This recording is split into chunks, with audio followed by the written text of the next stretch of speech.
Okay children, இன்னைக்கு வந்து நம்ம சாப்டர் 9 பெரிமீட்டர் அண்ட் ஏரியா தான் பார்க்க போகிறோம். அதில் இன்ட்ரடக்ஷன் பார்ட் 1 வீடியோ தான் பார்க்க போகிறோம்.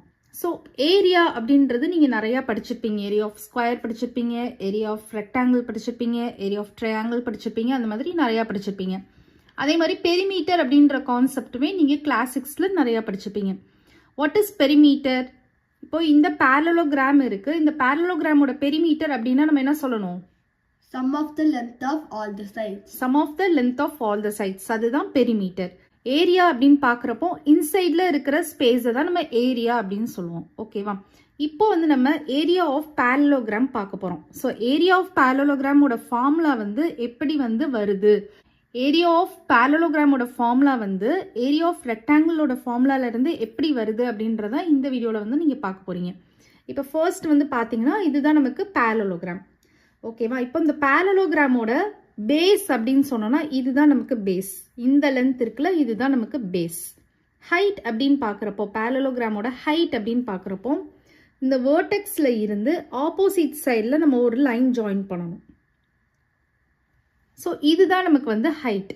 இதுதான் நமக்கு height of the parallelogram. So இங்கே வந்து பார்த்தீங்கன்னா நமக்கு ஒரு 90 டிகிரி ஃபார்ம் ஆகுது. அப்போது நமக்கு வந்து இது ஒரு ட்ரையாங்கிள் அப்படின்னு நம்ம சொல்லலாமா? ஸோ இது வந்து ஒரு ட்ரையாங்கிள். இப்போது இந்த ட்ரையாங்கிளை கட் பண்ணி அப்படியே இங்கே வந்து நான் பேஸ்ட் பண்ண போகிறேன். ஜஸ்ட்டு நான் என்ன பண்ண போகிறேன்? இந்த ட்ரையாங்கிளை கட் பண்ணி இங்கே பேஸ்ட் பண்ண போகிறேன். ஸோ அப்போது எனக்கு எப்படி கிடைக்கும்? ஸோ இந்த ட்ரையாங்கிளை கட் பண்ணி அப்படியே இங்கே வந்து நான் பேஸ்ட் பண்ணுறேன். ஸோ இங்கே வந்து எனக்கு 90 டிகிரி கிடைக்குது. ஓகேவா? இப்போ இந்த ஸ்பேஸ் பாருங்க. இதை வந்து ஏ பி சி டி அப்படின்னு வச்சுக்கோங்க. இப்போ இந்த ஏபிசிடி அப்படின்றது ஒரு ரெக்டாங்கிள் அப்படின்னு நம்ம சொல்லலாமா? ஸோ இப்போ ஒரு ரெக்டாங்கிள் அப்படின்னா நமக்கு யூஸ்வலாக என்ன இருக்கும்? லென்த் இருக்கும், பிரெத் இருக்கும். ஸோ இந்த ஸ்பேஸ், இந்த ஏலேருந்து பி வரைக்கும் இருக்கிற ஸ்பேஸை வந்து நம்ம லென்த் அப்படின்னு சொல்லுவோம். பிசி அப்படின்றத வந்து நம்ம பிரெத் அப்படின்னு சொல்லுவோம். So length of the rectangle, இது வந்து பிரெத் ஆஃப் த ரெக்டாங்கிள்.